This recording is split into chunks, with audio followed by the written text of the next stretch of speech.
बेटा अपनी माँ को रात के 8:30 बजे कत्ल करता है। उसके बाद इसके मुख्तलिफ जिस्म के हिस्सों पर करंट लगाता है।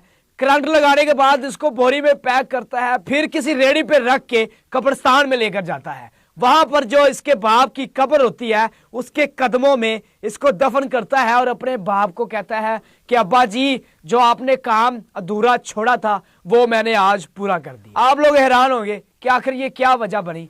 जब इस ये बात पुलिस के पास गई तो जब इससे पूछा गया तो इसने बताया कि जब मैं 10 साल का था तो उस वक्त मेरी माँ लोगों के साथ गैर ताल्लुकात रखा करती थी, यानी कि गैर इंसान के साथ गैर ताल्लुकात रखा करती थी। मेरा बाप इसको बहुत मना करता था। तब मेरी उम्र 10 साल थी। मेरा बाप इसको बहुत मना करता था कि इस तरह के काम ना किया करो। और फिर हर रोज मेरी माँ के नए इंसान के साथ ताल्लुकात हुआ करते थे। मेरा बाप हर रोज इसको किया करता था। लेकिन एक दिन इसने मेरे बाप को कुल्हाड़ी के साथ मेरे बाप का सिर धड़ से अलग कर दिया, मेरे बाप को कत्ल कर दिया। तो मैं उस वक्त 10 साल का था तो मुझे बहुत गुस्सा था, लेकिन मैं कुछ कर नहीं सकता था। फिर ये बात पुलिस के पास जाती है तो 25 साल की मेरी माँ को सजा सुनाई जाती है। यानी कि ये जो बेटा था जिसने अपनी माँ को कत्ल किया था वो और उसकी बहन भी थी, वो दोनों मामू के पास मामू के घर रहने लग पड़ते हैं।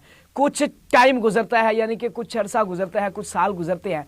उसके बाद जो बेटे की माँ थी उसके घर वाले बेटे के घर आते हैं और उनसे कहते हैं, उनके ऊपर प्रेशर डालते हैं कि अब बस कर दो, काफी देर इनको सजा मिल गई है, अब इनसे सुलह कर लो, अब ये इस तरह की हरकतों से बाज आ जाएगी। फिर क्या होता है, वो सुलह कर लेते हैं, यानी कि प्रेशर में आकर समझ ले, जो भी समझ ले, वो सुलह कर लेते हैं। सुलह करने के बाद वो खातून, वो औरत फिर यानी कि उस बेटे की माँ फिर घर वापस आ जाती है। और जब वापस आती है यानी कि फिर उस तरह के काम शुरू कर देती है। मैं और मेरी बहन घर में होते हैं और हमारी आंखों के सामने रोज हर इंसान के साथ नया ताल्लुकात होता था और फिर घर लेकर आते थे। और फिर एक दिन ऐसा एक इंसान से मुलाकात होगी जो घर का निजाम भी चलाया करता था। वो बेटा कहता है कि मुझसे बर्दाश्त नहीं होता था, तो मैंने एक दिन अपनी माँ को कत्ल करके अपने बाप के कदमों में फेंक दिया और अपने बाप से ये कह के आया, अब्बा जी मैंने आपका काम पूरा कर दिया है।